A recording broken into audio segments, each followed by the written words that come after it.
-4, water very strangely becomes a liquid.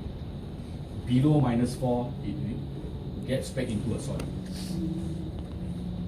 Okay, so this is how we read the phase diagram. Below -4 become liquid, then below it become. At 1 atmosphere, at this point here, is 0 and 1 atmosphere, right? Yeah. It is liquid. Then it becomes solid. Then after that, it rightfully will become liquid. That's why they put a dotted line there.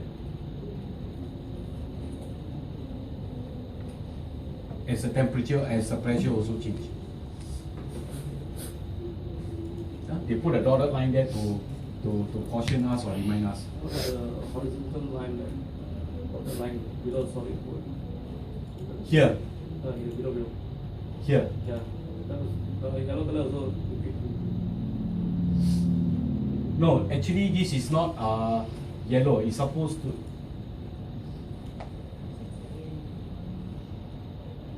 This one is they are actually not showing that it's a liquid.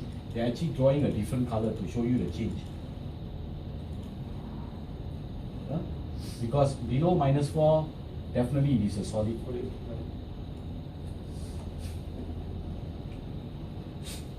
Right? So how they get this phase diagram? The material scientists go and take the material. They put the material at maybe 50 degrees. Like what the guys did just now, they put the item inside the bell and then they change the pressure, suck out the air or pump the air in, and then see how the material change. Okay. Now, if you look at 0 and maybe even here, is a critical point. If the temperature is 100 degrees centigrade and the atmosphere is 1, that is the point where water will change from liquid to vapor. If you go any further, that means at 1 atmosphere is liquid. But once comes to 100 degrees centigrade, 101 become water vapor. Okay, but how to maintain water at 100 degrees as a liquid? Don't let it become a vapor. Maybe at 99 degrees. The only way is to increase the pressure. So at different pressure, different temperature, the material scientists go and find out what is the state of the material, then they are able to draw this diagram. Once they draw this diagram, it's very good information for us. For example, I need to do something and I find that this is water, but let's say we have a material and we want to find out, all right, this material, it will have maybe 100 degrees centigrade, something that's boiling or very high temperature. But if I have to bring it down underwater to 2 atmosphere, what will happen to the item? This is when the phase diagram becomes very useful.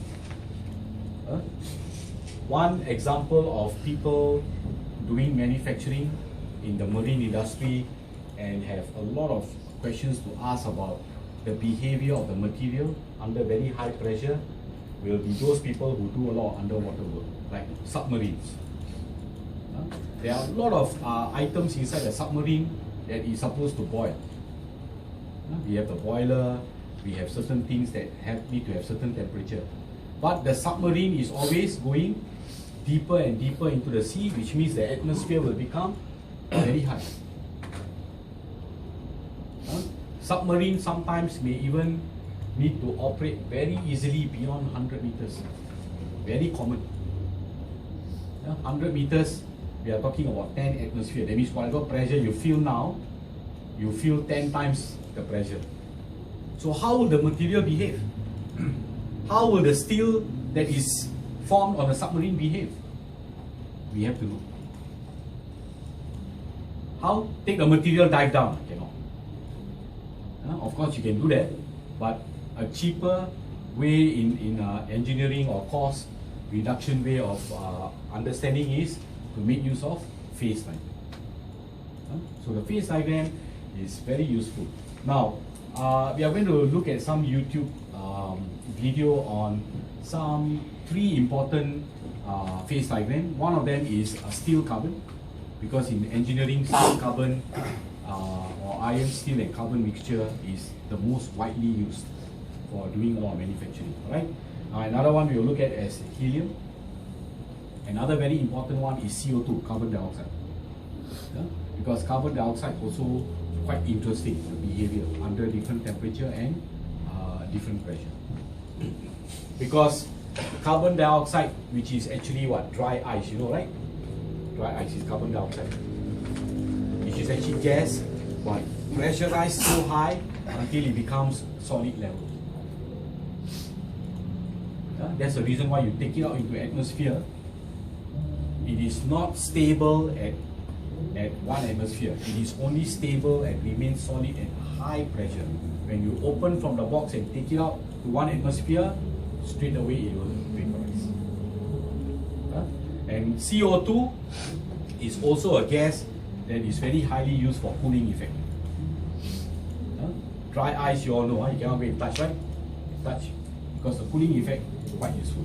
Of course, helium is the best, but industry-wise, we cannot use helium because very difficult, very expensive, very difficult to maintain. CO2, I'm not saying easy to maintain because we have to be very careful how you maintain it, but it's still much cheaper and much easier to maintain and handle compared to your helium.